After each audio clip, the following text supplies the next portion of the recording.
ನಮಸ್ಕಾರ ವೀಕ್ಷಕರೇ, ನಾನು ಡಾಕ್ಟರ್ ಪತಂಜಲಿ ಶರ್ಮಾ. ನಮಸ್ತೆ, ನಾನು ಡಾಕ್ಟರ್ ಸೌಮ್ಯಶ್ರೀ ಶರ್ಮಾ, ಸಸ್ಯ ಸಂಜೀವಿನಿ ಪಂಚಕರ್ಮ ಆಸ್ಪತ್ರೆ, ಅಶೋಕವನ, ಗೋಕರ್ಣ.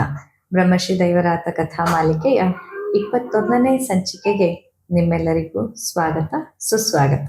ನಾವು ನಿಮಗೆ ಕಳೆದ ಸಂಚಿಕೆಯಲ್ಲಿ ದೈವರಾತರು ಚಾತುರ್ಮಾಸದ ಸಮಯದಲ್ಲಿ ಸರಸ್ವತಿ ನದಿಯ ದಡದಲ್ಲಿ ತೋರಿಸಿದ ಚಮತ್ಕಾರದ ಬಗ್ಗೆ ಹೇಳಿದ್ವಿ. ವೇದ ಮಂತ್ರಗಳಿಂದ ಎಷ್ಟು ಅದ್ಭುತ ಶಕ್ತಿ ಇದೆ ಹೇಳುವಂಥದ್ದನ್ನು ಅವರು ತೋರಿಸಿಕೊಟ್ಟಿದ್ರು. ವೇದ ಮಂತ್ರಗಳಿಂದನೂ ಕೂಡ ಮಳೆ ಬರುತ್ತೆ, ಅಂತಹ ಒಂದು ಅಗಾಧ ಶಕ್ತಿ ವೇದ ಮಂತ್ರಗಳಿಗೆ ಇದೆ. ಅದನ್ನು ಸ್ವತಃ ಅವರೇ ನಿಂತು 24 ಗಂಟೆಯ ಶಪಥವನ್ನು ಮಾಡಿ ಯಾವ ರೀತಿ ಅದ್ಭುತವನ್ನು ಸಾಧಿಸಬಹುದು ಹೇಳುವಂಥದ್ದನ್ನು ಅವರು ಮಂತ್ರದರ್ಶನಕ್ಕಿಂತ ಮುಂಚೆನೆ ಇವುಗಳನ್ನು ಇಡೀ ವಿಶ್ವಕ್ಕೆ ತೋರಿಸಿಕೊಟ್ಟಿದ್ರು. ಹಾಗೆ ಮುಂದುವರಿದು ಮತ್ತೆ ಏನೇನಾಯಿತು ಹೇಳೋದ್ರ ಬಗ್ಗೆ ಇವತ್ತಿನ ಸಂಚಿಕೆಯಲ್ಲಿ ನಾವು ತಿಳಿಯೋಣ.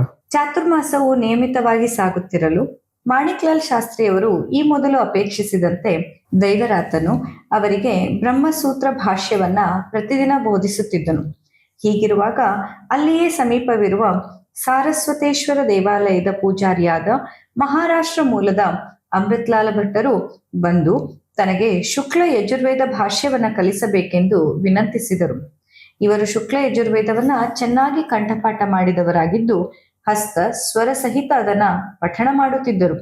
ಅವರ ಕೋರಿಕೆಯಂತೆ ಶುಕ್ಲ ಯಜುರ್ವೇದ ಭಾಷ್ಯದ ಪಾಠವನ್ನ ಮಾಡುತ್ತಾ ಪ್ರತಿಯಾಗಿ ಅವರಿಂದ ಹಸ್ತ ಸ್ವರಯುಕ್ತವಾಗಿ ಪಠಣ ಮಾಡುವ ಕ್ರಮವನ್ನ ಇವರು ತಿಳಿದುಕೊಂಡರು. ಇದೇ ಸಮಯಕ್ಕೆ ಅಲ್ಲಿಯ ಸಂಸ್ಕೃತ ಕಾಲೇಜಿನ ಅಧ್ಯಾಪಕರಾಗಿದ್ದ ಭಾಷಾಲಾಲರಿಗೆ ಅವರ ಅಪೇಕ್ಷೆಯಂತೆ ಯೋಗಾಸನದ ಪ್ರಕ್ರಿಯೆಯನ್ನು ಕೂಡ ದೈವರಾತ ಕಲಿಸುತ್ತಿದ್ದರು.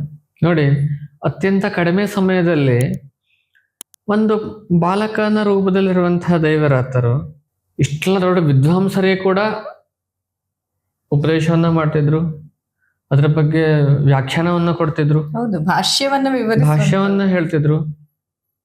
ಮುಖ್ಯವಾಗಿ ಇವರಿಗೆ ಅದ್ರ ಬಗ್ಗೆ ಅಷ್ಟೆಲ್ಲ ನಾಲೆಜ್ ಇಲ್ಲಾಗಿತ್ತು. ಅವರು ಕಲ್ತ್ಕೋತಾರೆ, ಅದು ಹೇಳ್ತಾರೆ. ಇವರು ಕೂಡ ಹೇಗೆ ವಿಚಾರ ಮಾಡ್ಬೇಕು ಹೇಳುವಂತ ಅವ್ರ ಹತ್ರ ಇವರು ಕಲ್ತ್ಕೋತಾರೆ ದೈವರಾತರು. ಆದ್ರೆ ಭಾಷ್ಯವನ್ನ ಅವರಿಗೆ ಇವರು ವಿವರಣೆ ಕೊಡ್ತಾರೆ. ಅಷ್ಟೇ ಅಲ್ಲದೆ ದೈವರಾತರು ಹೇಂಬೇಸ್ ಮಹಾರಾಜರ ಜೊತೆಗೆ ಅಂದ್ರೆ ವಾಸುದೇವನ ಸರಸ್ವತಿಯವ್ರ ಜೊತೆಗೆ ಇದ್ದಾಗ ಹಠ ಯೋಗಗಳನ್ನ ಕಲ್ತ್ಕೊಂಡಿದ್ರು. ಆದ್ದರಿಂದ ಎಲ್ಲರಿಗೂ ಗೊತ್ತಿತ್ತು ದೈವರಾತರಿಗೆ ಹಠಯೋಗದ ಬಗ್ಗೆ ಚೆನ್ನಾಗಿ ಜ್ಞಾನ ಇದೆ ಅಂತ. ಅದಕ್ಕಾಗಿ ದೈವರಾತರಿಂದ ಅವರು ಯೋಗವನ್ನು ಕೂಡ ಕಲಿತಾ ಇದ್ರು. ಇನ್ನೊಂದು ಚಮತ್ಕಾರ ಈ ಚಾತುರ್ಮಾಸದಲ್ಲಾಗತ್ತೆ. ಅದೇನಂತಂದ್ರೆ, ಅದೊಂದು ದಿನ ದೈವರಾತನು ಮುಂಜಾನೆ ಮಾಣಿಕ್ಲಾಲ್ ಶಾಸ್ತ್ರಿಯವರಿಗೆ ಬ್ರಹ್ಮಸೂತ್ರ ಭಾಷ್ಯದ ಪಾಠ ಮಾಡುತ್ತಿದ್ದನು. ಆಗ ಪ್ರತಿದಿನ ನಿಯಮಿತವಾಗಿ ಪಂಚಗವ್ಯ ತಯಾರಿಸುವುದಕ್ಕೆ ಹಾಲು ತಂದು ಕೊಡುತ್ತಿದ್ದ ವ್ಯಕ್ತಿಯು ಬಂದು ಅಲ್ಲಿಯೇ ಸಮೀಪ ದೈವರಾತನು ಹಾಲಿಗೆಂದು ಇರಿಸಿದ್ದ ಪಾತ್ರೆಯಲ್ಲಿ ಹಾಲು ಸುರಿದು ಹೊರಡುವಷ್ಟರಲ್ಲಿ ದೂರದಿಂದಲೇ ಅದನ್ನು ಗಮನಿಸಿದ ದೈವರಾತನಿಗೆ ಅಂದಿನ ಹಾಲು ಪರಿಶುದ್ಧವಾಗಿಲ್ಲ ಅನಿಸಿತು.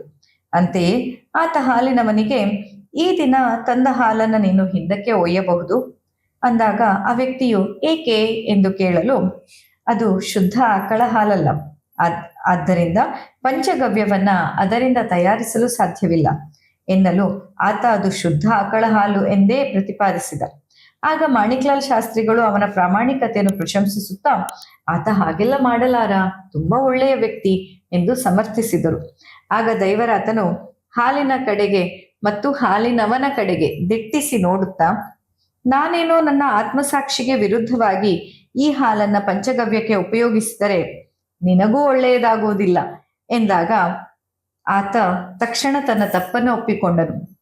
ಇಂದು ಆಕಳ ಹಾಲು ಸ್ವಲ್ಪ ಕಡಿಮೆ ಇದ್ದ ಕಾರಣ ನನ್ನ ತಾಯಿಯು ಕುರಿಯ ಹಾಲನ್ನ ಸೇರಿಸಿದ್ದಾಳೆ, ತಪ್ಪಾಯಿತು, ಕ್ಷಮಿಸಬೇಕು ಎಂದು ಆ ಹಾಲನ್ನ ಒಯ್ದು ಬೇರೆ ಶುದ್ಧ ಆಕಳ ಹಾಲನ್ನ ತಂದುಕೊಟ್ಟನು. ನೋಡಿ ದೈವರಾತ್ರಿಗೆ ಹೇಗೆ ಸಂಕಲ್ಪ ಗೊತ್ತಾಗ್ತಿತ್ತು ಅಂತ. ಇನ್ನವರು ಅಲ್ಲಿ ಹೋಗಿಲ್ಲ, ಹತ್ರ ನೋಡಿಲ್ಲ, ಕುಡಿದು ನೋಡಿಲ್ಲ, ಏನೂ ಮಾಡಲಿಲ್ಲ.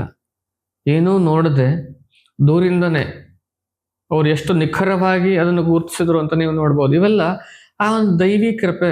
ಅವನ್ ದೇವರ ಆಶೀರ್ವಾದ ಎಲ್ಲ ಸಂಜ್ಞೆಗಳನ್ನ ಆ ಭಗವಂತನೇ ಅವ್ರಿಗೆ ಕೊಡ್ತಾ ಇದ್ದಾರೆ ಅಂತ ಹೌದು. ಹೇಳ್ಬೋದು. ಮತ್ತೆ ವಾಸುದೇವಾನಂದರಂತಹ ಗುರುಗಳ ಜೊತೆಯಲ್ಲಿ ಆತ ಸೇವೆಗಾಗಿ ಇದ್ದಿದ್ದು ಕೂಡ ಇಲ್ಲಿ ಅದೊಂದು ತೀರಾ ಒಂದಿಷ್ಟು ಅನುಭವವನ್ನ ಆತನಿಗೆ ಕಲಿಸಿರಬಹುದು. ಅಂದ್ರೆ ಹೇಗಿರತ್ತೆ ಅಂತಂದ್ರೆ, ತನ್ನ ಎಲ್ಲಾ ಜ್ಞಾನವನ್ನ ಅವರ ಗುರುಗಳು ತನ್ನ ಶಿಷ್ಯನಿಗೆ ಅಂತ ಧಾರೆ ಎರೆಯುವಂತಹದ್ದು.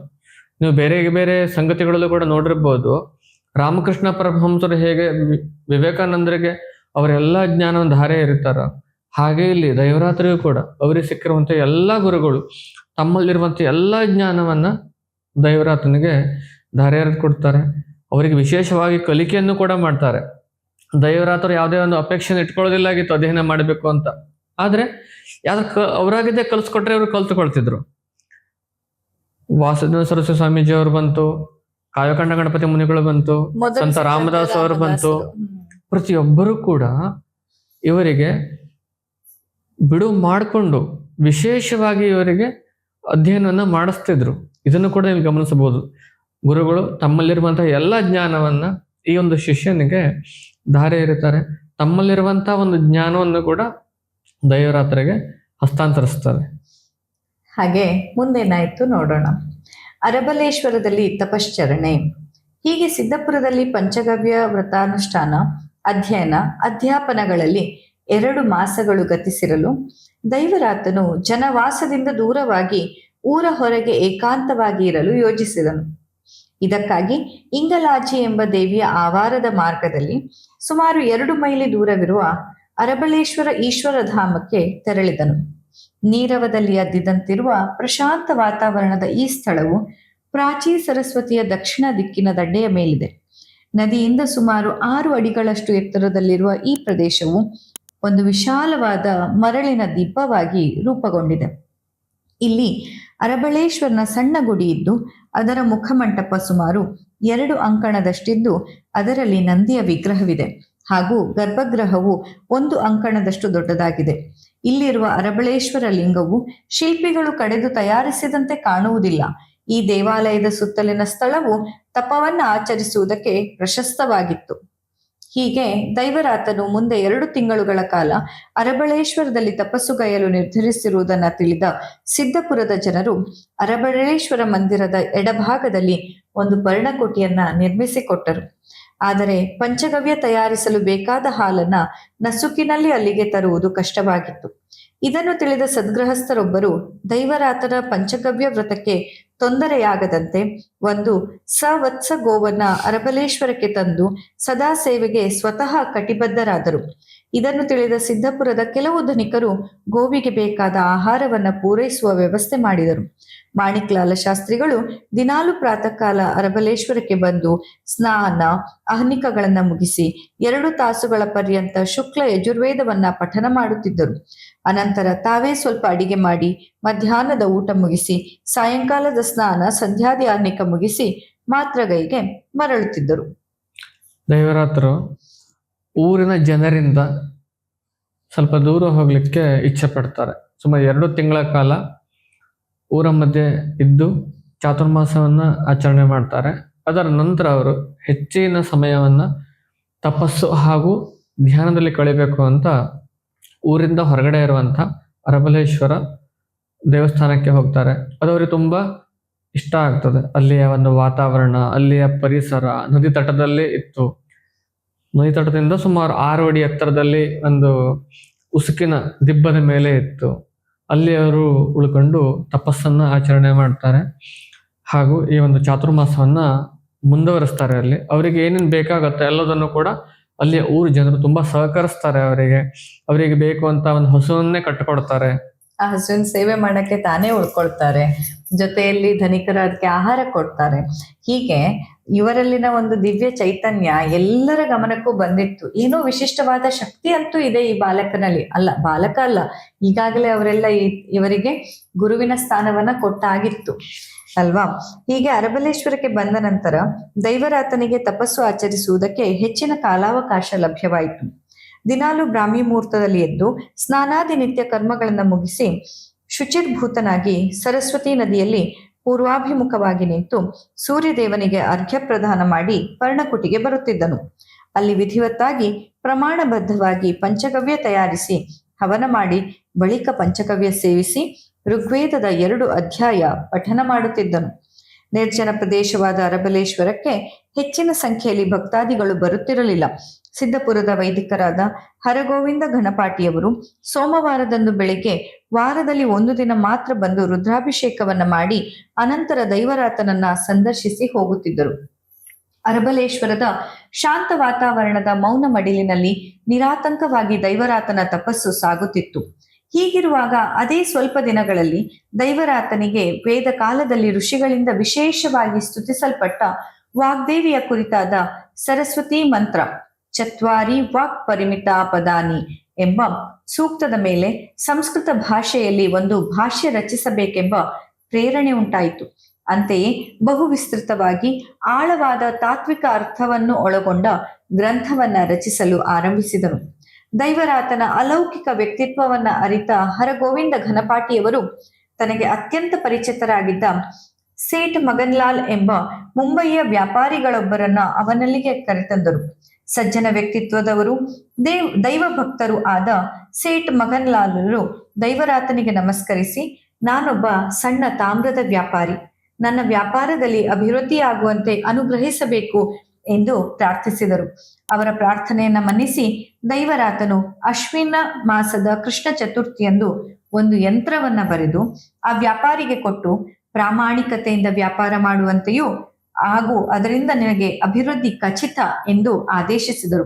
ಮುಂದೆ ಹಂತ ಹಂತವಾಗಿ ಬೇಗನೆ ಆತನ ವ್ಯಾಪಾರದಲ್ಲಿ ಅಭಿವೃದ್ಧಿಯುಂಟಾಗಿ ಮುಂಬೈನ ಅತ್ಯಂತ ಶ್ರೇಷ್ಠ ಶ್ರೀಮಂತ ವ್ಯಕ್ತಿಗಳಲ್ಲಿ ಆತನ ಹೆಸರು ಕೂಡ ಒಂದಾಯಿತು.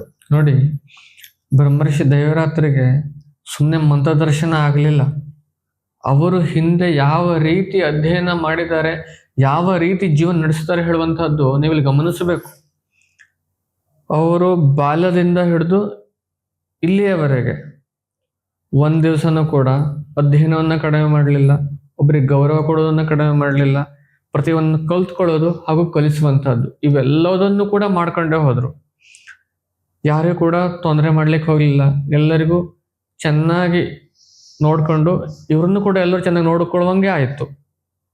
ಅಷ್ಟೇ ಅಲ್ಲದೆ ಅವರು ಇಲ್ಲಿ ಯಂತ್ರಗಳನ್ನು ಕೂಡ ಬಿಡಿಸಿಕೊಡ್ತಾರೆ ಹಾಗೂ ಮಾಡಿಕೊಡ್ತಾರೆ. ನೀವು ಇಲ್ಲಿ ಗಮನಿಸಬಹುದು. ಜನರು ಯಾವ ಯಾವ ರೀತಿಯ ಸಮಸ್ಯೆಯನ್ನು ಹಿಡ್ಕೊಂಡು ಇವ್ರ ಹತ್ರ ಬರ್ತಾರೋ ಪ್ರತಿ ಒಂದಕ್ಕೂ ಕೂಡ ಅವರು ಪರಿಹಾರವನ್ನು ಕೊಡ್ತಾ ಹೋಗ್ತಾರೆ. ಆ ಒಂದು ದೇವರ ಶಕ್ತಿ ದೈವರಾತ್ರಲ್ಲಿ ತುಂಬಿಕೊಂಡಿತ್ತು ಹೇಳೋದಕ್ಕೆ ಇದು ಒಂದು ನಿದರ್ಶನ. ಖಂಡಿತ. ಪ್ರಕೃತಿ ನಿಯಮಗಳಿಗೆ ಅನುರೂಪವಾದ ಒಂದು ಋಷಿ ಜೀವನದ ಹಂಬಲ ದೈವರಾತನಿಗೆ ಇತ್ತು. ದೈವರಾತನು ಅರಬಲೇಶ್ವರದಲ್ಲಿ ವಾಸಿಸುತ್ತಿರುವಾಗ ಶಾರದಾ ಪೀಠವೆಂದು ಪ್ರಸಿದ್ಧವಾಗಿರುವ ದ್ವಾರಕಾ ಪೀಠದಲ್ಲಿ ಪೀಠಾಧಿಪತಿಗಳು ಇರಲಿಲ್ಲ. ಆದ್ದರಿಂದ ಬಡೋದೆಯ ರಾಜಸತ್ತೆಯ ಸಯ್ಯಾಜಿರಾವ್ ಮಹಾರಾಜರು ದ್ವಾರಕಾ ಪೀಠಕ್ಕೆ ಉತ್ತರಾಧಿಕಾರಿಯಾಗುವಂತೆ ದೈವರಾತನನ್ನ ಕೇಳಲು ಶಿವಶಂಕರ ಭಾಷಾಲಾಲರನ್ನ ಕಳುಹಿಸಿಕೊಟ್ಟಿದ್ದರು. ದೈವರಾತನಲ್ಲಿ ಸ್ವಲ್ಪ ಕಾಲ ಯೋಗಾಭ್ಯಾಸ ಮಾಡಿದ್ದ ಶಿವಶಂಕರ ಭಾಷಾಲಾಲರಿಗೆ ಆತನ ವ್ಯಕ್ತಿತ್ವ ಚೆನ್ನಾಗಿ ತಿಳಿದಿತ್ತು. ಆದ್ದರಿಂದ ಅವರು ದ್ವಾರಕಾ ಪೀಠವನ್ನ ಅಲಂಕರಿಸಲು ದೈವರಾತನೇ ಯೋಗ್ಯ ವ್ಯಕ್ತಿ ಎಂದು ಮಹಾರಾಜರಿಗೆ ತಮ್ಮ ಇಂಗಿತವನ್ನ ವ್ಯಕ್ತಪಡಿಸಿದ್ದರು. ಅಲ್ಲದೆ ಅಂದಿನ ದಿನಗಳಲ್ಲಿ ಅತಿ ದೊಡ್ಡ ಸಂಸ್ಕೃತ ಗ್ರಂಥಾಲಯದ ಉನ್ನತಾಧಿಕಾರಿಗಳಾದ ವಿನತೋಷ ಭಟ್ಟಾಚಾರ್ಯರೆಂಬ ಮಹನೀಯರಿಂದ ದೈವರಾತನ ಆಧ್ಯಾತ್ಮಿಕ ಹಾಗೂ ವಿದ್ವತ್ಪೂರ್ಣ ವ್ಯಕ್ತಿತ್ವವನ್ನ ಅರಿತು ಆತನನ್ನೇ ದ್ವಾರಕಾ ಪೀಠಾಧಿಪತಿಗಳನ್ನಾಗಿ ಮಾಡಲು ನಿರ್ಣಯಿಸಿದರು. ಈ ಮಧ್ಯೆ ಬಡೋದೆಯ ಮಹಾರಾಜರಿಗೂ ಗುಜರಾತಿನ ಜನತೆಗೂ ದ್ವಾರಕಾ ಪೀಠದ ವಿಷಯದಲ್ಲಿ ಪರಸ್ಪರ ಭಿನ್ನಾಭಿಪ್ರಾಯವಿತ್ತು. ಶಿವಶಂಕರ ಭಾಷಾಲಾಲರು ದೈವರಾತನಿಗೆ ನಮಸ್ಕರಿಸುತ್ತಾ, ನಾನು ಒಂದು ವಿಶೇಷವಾದ ಕಾರ್ಯನಿಮಿತ್ತವಾಗಿ ತಮ್ಮ ಸನ್ನಿಧಿಗೆ ಬಂದಿದ್ದೇನೆ. ನನ್ನನ್ನು ಬಡೋದೆಯ ಸಯ್ಯಾಜಿರಾವ್ ಮಹಾರಾಜರು ಕಳಿಸಿದ್ದಾರೆ ಎಂದು ತಾವು ಬಂದ ಉದ್ದೇಶವನ್ನ ವಿವರಿಸಿದರು. ಇದನ್ನು ಕೇಳಿದ ದೈವರಾತನು, ಹಾಗಾದ್ರೆ ಏನು ಉತ್ತರ ಕೊಟ್ಟಿರಬಹುದು? ಇವರು ದ್ವಾರಕದ ಪೀಠಾಧಿಪತಿಗಳಾದರ ಅಥವಾ ಇವರು ನಿರಾಕರಿಸಿದ್ರ, ಇದನ್ನ ಮನ್ನಿಸಿದ್ರ, ಏನು ಮಾಡಿದ್ರು, ಹೇಗಾಯ್ತು, ಇದರ ಮುಂದಿನ ಒಂದು ಬದಲಾವಣೆ ಅಥವಾ ಮುಂದಿನ ಬೆಳವಣಿಗೆ ಏನೇನಾಯ್ತು ಅನ್ನೋದನ್ನ ಮುಂದಿನ ಸಂಚಿಕೆಯಲ್ಲಿ ನಾವು ನೀವೆಲ್ಲರೂ ಕೂಡ ತಿಳಿದುಕೊಳ್ಳೋಣ. ಇಲ್ಲಿಯ ತನಕ ತಾಳ್ಮೆಯಿಂದ ಈ ಒಂದು ಕಥಾ ಮಾಲಿಕೆಯನ್ನ ಆಲಿಸಿದ ತಮ್ಮೆಲ್ಲರಿಗೂ ತುಂಬು ಹೃದಯದ ಧನ್ಯವಾದಗಳು. ಬ್ರಹ್ಮಶ್ರೀ ದೈವರಾತರ ಆಶೀರ್ವಾದ ಸದಾ ನಿಮ್ಮೆಲ್ಲರ ಮೇಲಿರಲಿ ಅಂತ ಪ್ರಾರ್ಥನೆಯನ್ನ ಮಾಡ್ತಾ ಇವತ್ತಿನ ಸಂಚಿಕೆಯನ್ನ ಇಲ್ಲಿಗೆ ಮುಕ್ತಾಯಗೊಳಿಸ್ತಾ ಇದ್ದೇವೆ. ಮುಂಬರುವ ಸಂಚಿಕೆಯಲ್ಲಿ ಹಾಗಾದ್ರೆ ದ್ವಾರಕೆಯ ಒಂದು ಪೀಠಾಧಿಪತಿಯಾಗಿ ಇವರು ಆ ಸ್ಥಾನವನ್ನ ಅಲಂಕರಿಸ್ತಾರೋ ಇಲ್ವೋ ಅನ್ನೋದನ್ನ ತಿಳಿದುಕೊಳ್ಳೋಣ. ಅಲ್ಲಿಯ ತನಕ ನಮಸ್ಕಾರ. ನಮಸ್ತೆ.